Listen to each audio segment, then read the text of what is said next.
I visited the Isle of Wight recently with the Greenvoice volunteers, where we met up with a campaign group called Ventbags.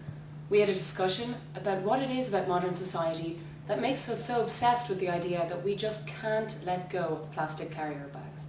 See how we got on. I feel like you can't blame the people. It lay in the hands of the big companies, didn't it, really? Yeah. And as soon as you start to educate people, and I don't mean that in a derogatory way, but if you educate people on the misuse of the plastic bag and the animals that suffer, it just makes people stop and think. And when you give them all the facts, most people will go and refuse that plastic bag. It's a minority that will go on to just use them and not worry about the consequences. Well, people actually quite enjoy using alternative bags. Yeah. I mean, I've got about 20, and I just think, oh, I'll have this one today, and another one tomorrow.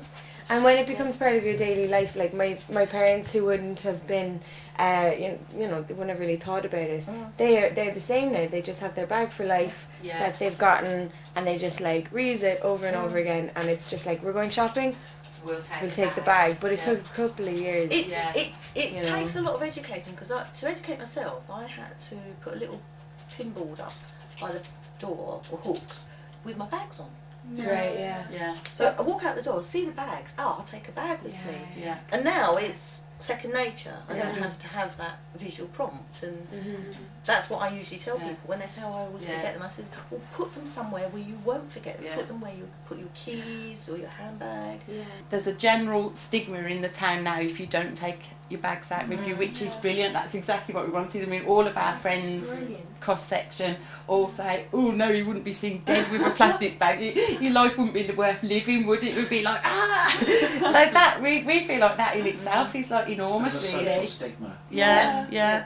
And certainly in Summerfield, our largest supermarket here, you used to see people grabbing handfuls of bags just for the sake of it, because they're useful for something. I don't see that now at all. I don't think anybody would dare do that. This is great. Well, my next thing that I'm going to personally do as part of the Vent Bag project is to attack the charity shops, because they're the worst culprits now. The shop that I just met you at, that's my shop, and I've only been trading for nearly 3 years. In all that time I never wanted plastic carry bags, and I never offered any, and I had cotton bags, which it was the turtle article that first started it all off, wasn't it, a couple of years ago. Well, I labelled my cotton bags turtle friendly bags and used to have them in the window, and people used to come in and say, how's that turtle friendly? Then I'd go on to telling the story about why it was a turtle friendly bag. So that started to plant the seed.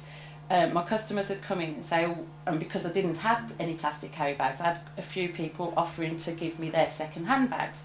So I started to take those and offered, if people didn't have a bag, they would have a reused, an old bag.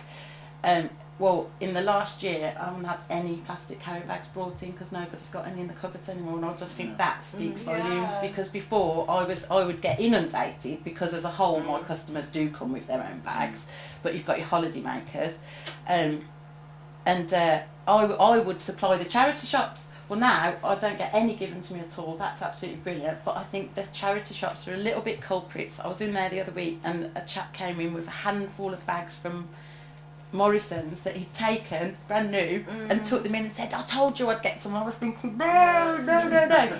So I've thought this one through, that I was going to go via the animal charity shops first, because if it doesn't prick their conscience on the fact that the plastic carry bags are harming animals, and I just want to plant the seed with them, that to refuse, if people come in with those, reuse the bags, brilliant, but refuse if you've got any of that, and point out your reasons why without offending people.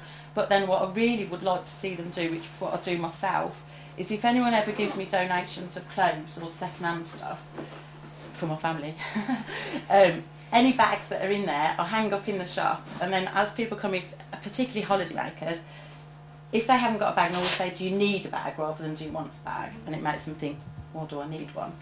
If not, then I'll offer them one of these second-hand ones, and people are delighted that you're giving them, giving it away, even though it's second-hand. Well, I would like to see the charity shops maybe take on that instead of putting these bags up for 50p a pound, whatever, they keep them all, whatever array of bags, behind the till, and if people haven't got a bag, say, would you like to offer a donation, but you take your pick of these, only when they've made a purchase, obviously, but that was my latest that I thought I'm going to trade shops with that one. We haven't tracked officially what's been going on here, but at the moment, as far as we can tell, 90% of the residents do not use plastic carrier bags willingly.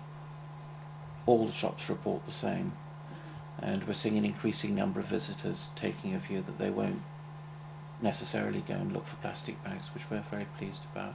Sheila works for Summerfield, and Summerfield just before Christmas had the order from head office to remove the plastic bags from the counter and put them under the counter and have people actually ask for them. The minute that happened, the poor assistants in there got so much stick, because I think it falls into that where you try and dictate to people, people dig their heels in and want the opposite, whereas if you, as we've stepped back and took a slower approach and just tried to educate, I shouldn't say educate because it is educating though, but you can't... Of the downsides of the plastic bag, you know. The way we found success, if it can be described as such, was offering choice, not by going down a single channel. And that's the message we've been preaching to the other towns on the island. We observed that this was one of the most successful community projects in Ventnor on the basis it drew together more people under a single framework than any other community project known in the town. Everybody bought into it.